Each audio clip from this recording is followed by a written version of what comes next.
Camera, rolling, action. Hello, boys and girls. This is the course of Environmental Science, which is meant for BTech third year and fifth semester. The code for this particular subject is AMC 501. As you know, this is the mandatory course of BTech third year, and I am G. Chakraborty from Department of Chemistry, welcoming you to this course of Environmental Science. Now, we have come across 17 lectures previously, and we have seen multiple things in this 17 lectures. So 17 lectures is a huge number, and we have seen several things, right? Now, what these several things are, within the lecture 1 to 6, we have come across the different aspects of the general environment, right? Now, what general environment means? It means nothing but every bits and bits of the environment that we know, right? It starts from resources, resistance, whatever nature has provided, and whatever we are providing as human beings, right? What resources are, how many types of resources are there, how we use the resources. Also, it implies how we destroy the resources. Okay. Now, after this, we people have seen what is ecosystem. What are the different types of ecosystem: terrestrial, aquatic, grassland, desert, forest, pond. Okay, these things also we have seen. After that, we have seen what is population, how population is affected when any change occurs, right? This sort of things we people have seen, and this was followed in turn by other things like different objects of environmental management, right? Objectives of environmental management, on how we are doing environmental management, what are some stringent laws that are implemented on the human beings to save nature, and several other topics we people have discussed, right?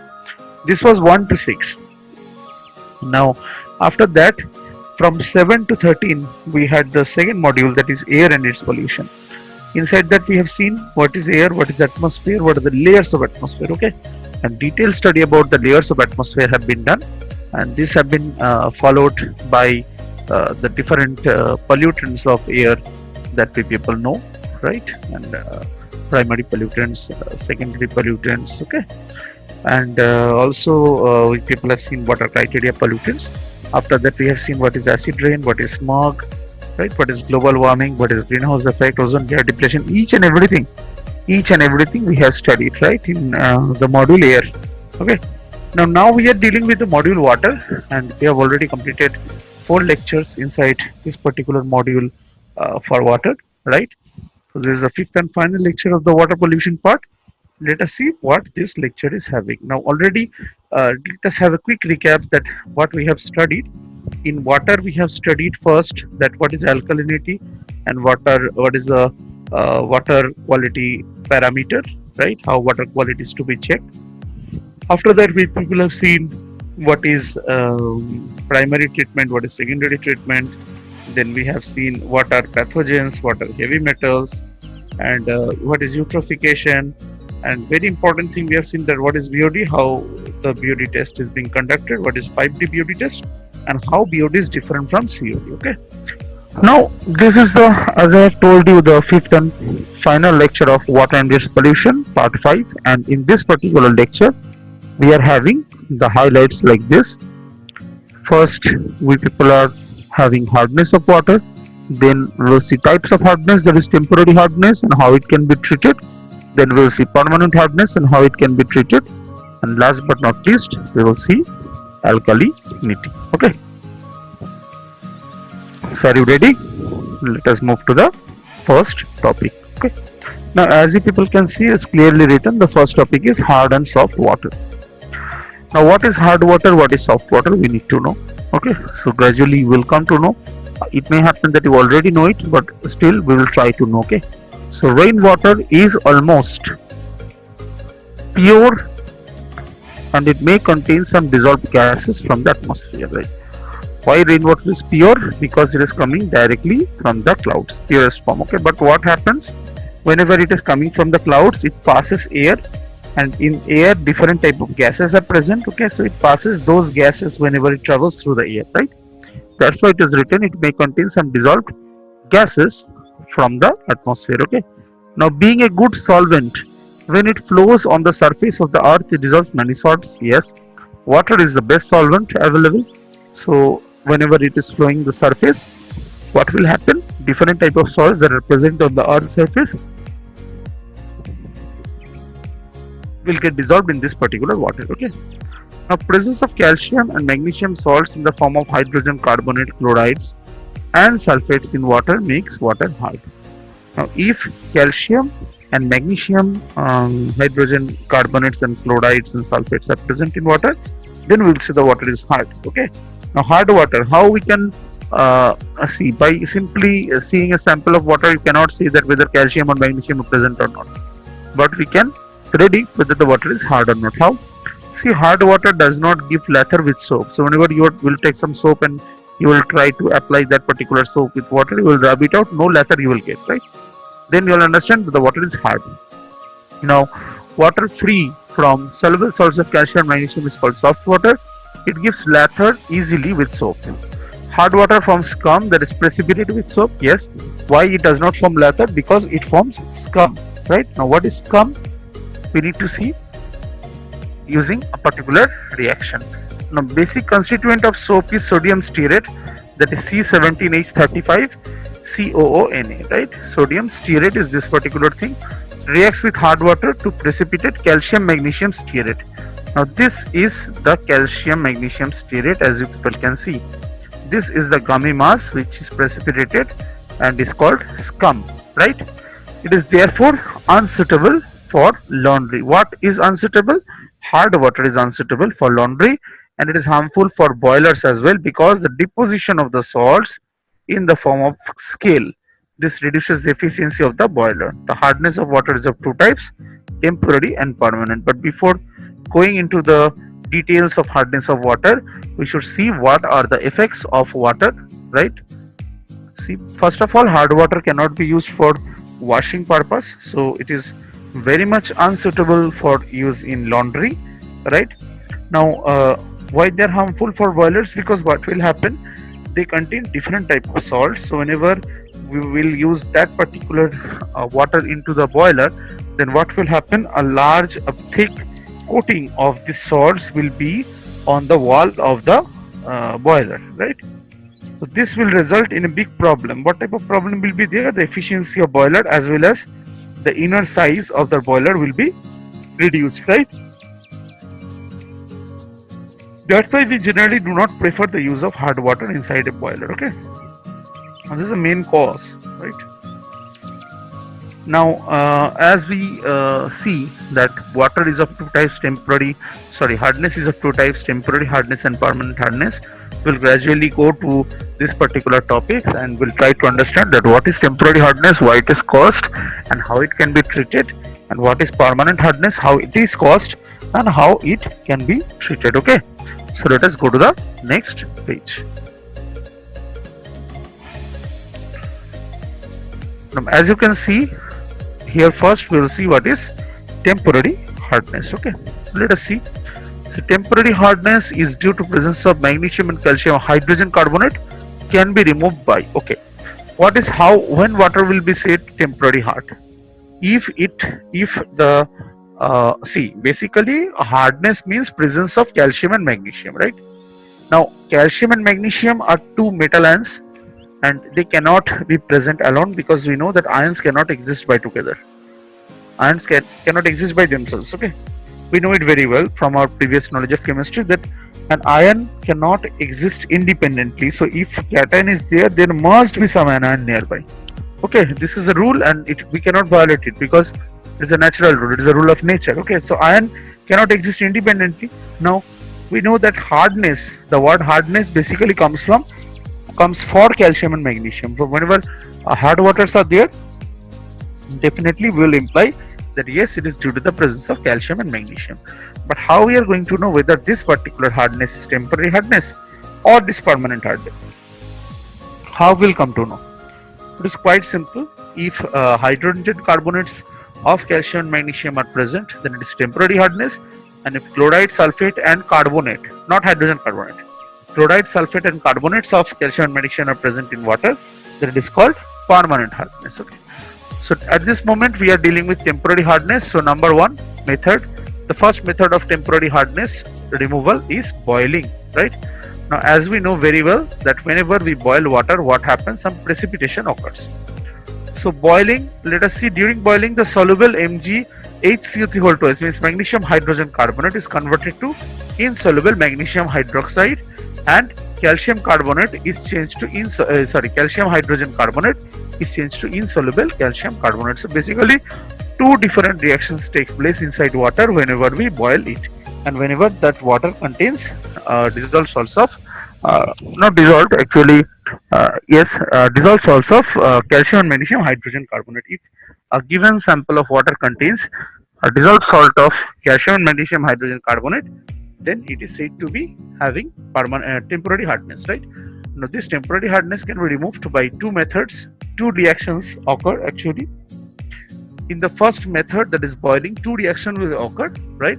Now we are having magnesium hydrogen carbonate and calcium hydrogen carbonate. As we can see from the reaction that the magnesium hydrogen carbonate will convert to MgOH whole twice, and the calcium hydrogen carbonate will convert to CaOH whole twice. No, it will not be CaOH whole twice, rather it will be CaCO3. CaCO3. Okay, the little mistake here. Let us write it in a good manner. CO, here we'll write 3, right? CaCO3 plus CO2. Okay. So basically it is because of high solubility product of MgH whole twice as compared to that of MgCO3 that MgH whole twice is precipitated. See, we know it very well from our knowledge of class 11, that is equilibrium knowledge, right? From the chapter equilibrium we have learned that solubility product is such a thing that if somebody is having some particular compound is having more solubility product, it will precipitate faster. Okay. Now due to the high solubility product of MgOH whole twice, it gets precipitated over MgCO3, but the reverse happens in case of CaOH whole twice and CaCO3, right? In case of CaOH whole twice and CaCO3, CaCO3 is having more solubility product and hence it will get precipitated, but calcium hydroxide basically it will be insoluble, right? It will be soluble. Okay. This precipitate can be removed by filtration. Filtrate thus obtained will be soft water. So filtration we will do, and the filtrate will be soft water, and whatever the residue is will be this particular salts of calcium carbonate as well as magnesium hydroxide. Okay. So this was a technique which is called boiling. Next is Clark's method. Here in Clark's method, what we are doing, sorry, in this method, calculated amount of lime is added to hard water. It precipitates out calcium carbonate and magnesium hydroxide, which can be filtered out. Similar type of method is being done, but here instead of boiling, we are adding lime. Lime means calcium hydroxide, right? As you can see in the reaction, calcium hydrogen carbonate plus calcium hydroxide will give us calcium carbonate, and magnesium hydrogen carbonate plus calcium hydroxide will give us calcium carbonate plus MgOH whole twice. So we can clearly see that this particular salt, this one and this one will get precipitated along with this one. This three will be precipitated and will get the desirable soft water. Okay. So these are the methods of removal of temporary hardness of water. Now we are having permanent hardness of water. In permanent hardness, what we are having? See, it is due to the presence of soluble salts of magnesium and calcium in the form of chloride and sulfate. I told you already that chloride and sulfate results in permanent hardness. Now this is not removed by boiling, can be removed by following methods. Now what the methods are? There are 4 different methods. Okay. First method has been explained because it is quite easy and it is in the syllabus. Other methods have not been explained, but I'll explain it gradually. Okay. So treatment with washing soda is the first method. Washing soda reacts with soluble calcium and magnesium chlorides and sulfates in hard water to form insoluble carbonate. So whenever we are adding washing soda to water, what will happen? What is happening? The calcium and magnesium chloride sulfate in hard water will react with washing soda to form insoluble carbonates. Okay. As you can see, MCl2 and MSO4 are nothing but calcium magnesium chloride and calcium magnesium sulfate. I'm talking about these two, right? reacts with Na2CO3 dot NH2O, that is what formula of washing soda. Okay, and what will happen? They will precipitate out CaCO3 and MgCO3 along with NaCl and Na2SO4. Okay, so in this way the salts will be precipitated out and will get the desirable soft water. Okay. Number two, the second method is Calgon's method. Now here the method has not been explained in that way, but I will tell you what Calgon is and how this method is being done. Okay. See, Calgon is sodium hexametaphosphate, Na6P6O6, right? Sodium hexametaphosphate.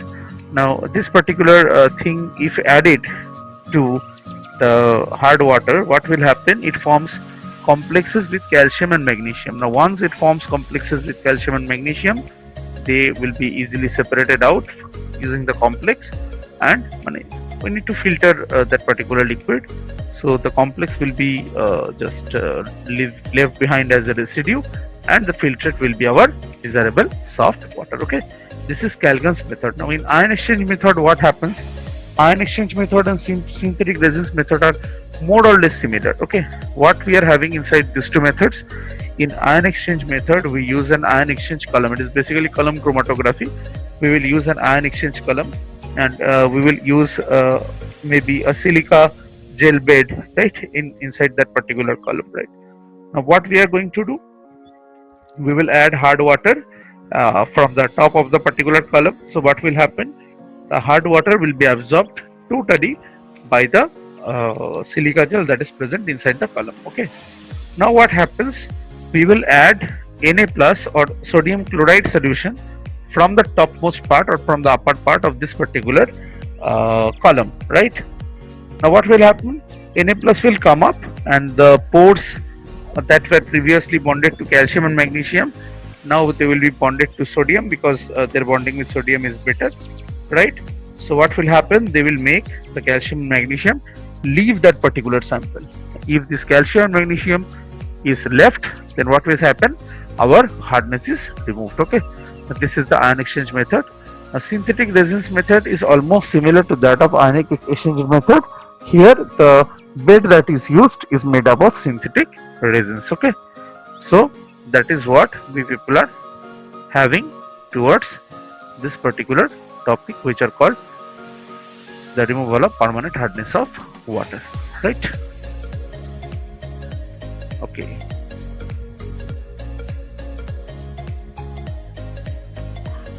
now we are having alkalinity, but before going into the details of alkalinity, let us discuss one thing in detail, that alkalinity experiment we used to have in our BTech syllabus. Okay, that is measurement of alkalinity of water sample. At this moment it is not present in our BTech syllabus, but it was a very good experiment, that measurement of alkalinity of water sample. Now what basically we people do while we measure the alkalinity of water sample, first we need to know the details about water. Now we need to know, whenever we take a general sample of water, what type of anions and cations are present inside that particular water sample. Okay, now if we go into the fact to find out that what ions are present inside this water sample, you will come up with the result that there are 3 different types of anions that are present in the water sample. Basically 4 different type of ions that are present in the water sample. Anions I am talking about, right, because anions result in alkalinity or basicity. Okay, now what these particular ions are, they are nothing but hydrogen carbonates, sulfates, chlorides and carbonates. Okay, HCO3 minus, CO3 2 minus, SO4 2 minus, Cl minus, right. Now among these 4 ions, hydrogen carbonate will be there, but carbonate will not be there. Why? Because carbonate will react with water to form hydrogen carbonate. So these have been reduced to 3 ions. Also Cl minus we will never get, so we will be left behind with the other 2 ions, and due to which we will actually, due to hydroxide, bicarbonate and carbonate, we will get the alkalinity. Okay, so let us see how this works, right. Now alkalinity is the capacity of a water to resist change in pH that would make the water more acidic. we need to know what is alkaline. Do you know what is alkaline? What is the difference between alkali and a base? Anybody can tell me what is the difference between alkali and a base? It's a very basic question of chemistry that is asked in class 9-10 level. That what is the basic difference between an alkali and a base? People say acid base. Some people say acid and alkali. Then is base and alkali same or they are different? Always remember, all alkalis are bases, but all bases are not alkalis. Again I am saying, all alkalis are bases, but all bases are not alkalis. Now why we are saying like this? See, alkali means water soluble base. Suppose we are having sodium oxide and sodium hydroxide, NaO and NaOH. Both are bases. Okay, NaO is a base, also NaOH is a base. But the problem is NaOH is a base as well as alkali, but NaO is a base but not alkali, because NaO is insoluble in water, but NaOH is soluble in water. Okay, so we need to know what is alkali. And alkalinity is basically the capacity. See, your water will become acidic. So if we want to stop this acidic behavior of water, what we need to know? We need to add some base. Now if whatever bases or whatever alkalis are already present in water that resist the pH change, okay, towards acidity, that is called the alkalinity of water, and it should not be confused with basicity, which is absolute measurement of the pH scale. So alkalinity is just present as it is in water, and basicity is somewhat more stronger parameter than alkalinity. Okay, so basically alkalinity is the strength of a buffer solution composed of weak acid and their conjugate bases. Fine. It is measured by titrating a solution with monoprotic acid such as HCl until the pH changes abruptly or it reaches end point where that happens. Okay, so basically weak acid and their conjugate base, I think you remember, it is acetic acid and sodium acetate, right? Together they become buffer solution, okay, which is called acidic buffer, right? And basically as alkalinity is measured by titration. Now how this titration will be done? It is simply titration with HCl solution, right? And where the end point will be colorless, right? See, water is alkaline. If you add phenolphthalein indicator, what will happen? It will be pink. So gradually whenever you will add acid, then the pink color will decolorize, and finally one time will come when it will be totally colorless. That time we will say yes, our solution is base free or alkali free and neutralization process have complete. Okay, alkalinity is expressed in uniform milliequivalents per liter, which corresponds to the amount of monoprotic acid added as a titrant in millimoles per liter. Fine. Alkalinity of natural water is determined by soil and bedrock through which it passes. Yes. So basically we know that weathering of rocks and weathering of soil is a very important concept. So whenever water will pass over rocks, some portion of the top layer of the rock or the soil will mix with water, right? And it will result to alkalinities. That is very important to consider. Main sources of natural alkalinity are rocks which contains carbonate, bicarbonate and hydroxide compounds. Silicate phosphate are also present in rocks, so they may also contribute to alkalinity, right? This is also very important concept. Water alkalinity and pH are not same. Water pH measures the amount of hydrogen, there is acid ions in water, whereas water alkalinity is a measure of carbonate and bicarbonate levels in water. Basically we can say in a simple term that alkalinity and pH are not same, rather they are opposite to each other. Okay, alkalinity and pH are not same, rather they are opposite. Why I am saying so? Because pH means measurement of number of acidic ions, alkalinity means measurement of number of basic ions. pH means measurement of H plus ions, alkalinity means measurement of carbonate and bicarbonate ions. Okay, now for all water sources, it is the alkalinity that actually determines how much acid to use, not the pH. High alkalinity levels are actually good for aquatic life. Unlike most other measurements, high alkalinity is good and low alkalinity is bad. High alkalinity shows that the liquid has a capacity to neutralize high amounts of acid. As a result, pH levels becomes safely between 7 and 8.